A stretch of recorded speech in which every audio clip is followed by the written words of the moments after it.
যথেষ্ট জ্ঞানী গুণী মানুষ কিভাবে এটাকে উপস্থাপন করে সেটা আপনাদের ছবি নিয়ে তো প্রশ্ন হয়ে গেল, আর কি প্রয়োজন আছে কোনো? সিদ্ধান্ত নিয়েছেন কিনা মন্তব্য জানতে চাচ্ছি না, সিদ্ধান্ত নিয়েছেন কিনা যে ছবি টাঙাবেন অথবা না? না, কোনো সিদ্ধান্ত নেই, মানে টাঙানোর কোনো সিদ্ধান্ত নেই, কোনো সিদ্ধান্ত নেই। এই বক্তব্যটাকে আমি এভাবেই দেখি যে এটা তাদের বিষয় নয়, এটা সম্পূর্ণ বাংলাদেশের অভ্যন্তরীণ বিষয় এবং এ ধরনের কমেন্ট সম্পূর্ণ আনওয়ারেন্টেড।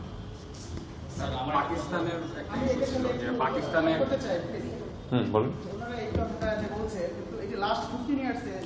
আমার উত্তর আপনি পেয়ে গেছেন, আমার উত্তর পেয়ে গেছেন আপনি। আমি আর কি প্রশ্ন আছে? পাকিস্তানের ইস্যুতে যে পাকিস্তানের সন্ত্রাস বিরোধী কার্যক্রমের মানে অপারেশন হচ্ছে গিয়ে বাংলাদেশি মারা গিয়েছে রিসেন্টলি, এর আগেও বাংলাদেশি মারা গিয়েছে, তো তারা বাংলাদেশকে এই বিষয়ে অবগত করেছে কিনা এর আগে বা এখন? আর মানে ওদের মানে আফগানিস্তানের হয়ে হচ্ছে গিয়ে বাংলাদেশ আসলে কি, বাংলাদেশিরা কিভাবে করছে বিষয়ে আপনারা কি বলছেন? দেখুন, বাংলাদেশি রা বলাটা ঠিক হবে না, কিন্তু স্ট্রে কেস একটা দুটো যে কোনোখানে যে কোনো কিছু ঘটতে পারে। ইউক্রেন যুদ্ধ তো বাংলাদেশের একজন মারা গেছে, বাংলাদেশও সেগুলোতে পার্টিসিপেট করছে না। এটাকে আমরা মনে হয় সেভাবেই দেখতে হবে। আমরা অবশ্যই চাই না যে আমাদের কেউ গিয়ে কোনো ধরনের কার্যকলাপে জড়িত হোক, সেই আফগানিস্তানের পক্ষে হোক, পাকিস্তানের পক্ষে হোক, ভারতের পক্ষে হোক বা যে কোনো কিছু হোক। আমরা চাই না যে আমাদের নাগরিকরা জড়িত হোক, কিন্তু অ্যাবসলিউট কন্ট্রোল কোনো দেশেরই কারো সবার উপরে থাকে না। একজন দুজন যদি এরকম কোনো ঘটনা ঘটায় সেটা দুঃখজনক, কিন্তু এটা নিয়ে আমাদের সরকারের পক্ষ থেকে বা দেশের পক্ষ থেকে কোনো ধরনের কোনো সমর্থন নেই। বিভিন্ন রাষ্ট্র আমরা দেখছি যে রিসেন্টলি আপনার ওয়ার্ন করছে বাংলাদেশিদেরকে ভিসা রিলেটেড ইস্যু। তো এখানে শিক্ষার্থীরাও দেখা যাচ্ছে যে উদ্বেগ প্রকাশ করছে। দেখুন, উদ্বেগ, এটা আমি আপনার প্রশ্নটা বুঝতে পেরেছি।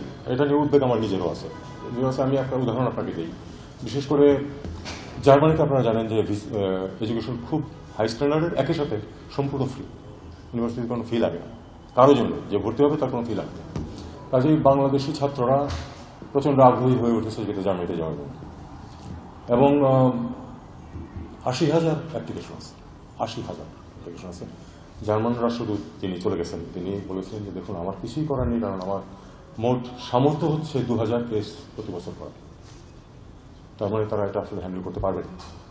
যদি অপেক্ষাও করে আমাদের ছাত্ররা, তবু তারা আসতে হবে না। আমরা তাদেরকে রিকোয়েস্ট করেছি যে এটা অন্তত পক্ষে যেন পাকিস্তান থেকে তারা 9,000 ছাত্র নেয় প্রতি বছর, অন্তত পাকিস্তানের সমান লেভেলে যেন আমাদেরকে নেয়, এই রিকোয়েস্ট করেছি। আমরা চেষ্টা করছি যে এটা করা যায়। একইভাবে শিক্ষা এবং এমপ্লয়মেন্টের জন্য আপনার উপস্থিত হয়ে ভিসা নিতে হয়, এটা হলো আরেকটি বিষয়।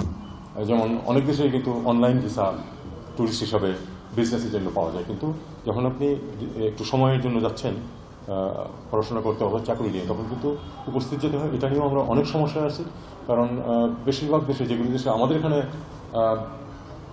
রাষ্ট্রদূত নেই, তাদের প্রায়ই দিল্লিতে হলো তাদের থেকে অ্যাক্রিডিটেশন। তখন আমাদের মুশকিল যেটা হচ্ছে যে যেহেতু ভারতে ভিসা পাওয়াটা যেহেতু অনেক কঠিন হয়ে গেছে, এখন অনেকেই সাফার করছেন। আমরা চেষ্টা করছি যে এটা ডাইভার্সিফাই করা যায় কিনা। যেমন সার্বিয়ার জন্য একবার আমাদেরকে অ্যালাউ করেছিল ভিয়েতনাম থেকে নিতে, ভিয়েতনামে তাদের এমবেসি আছে, আমাদের এখানে নেই।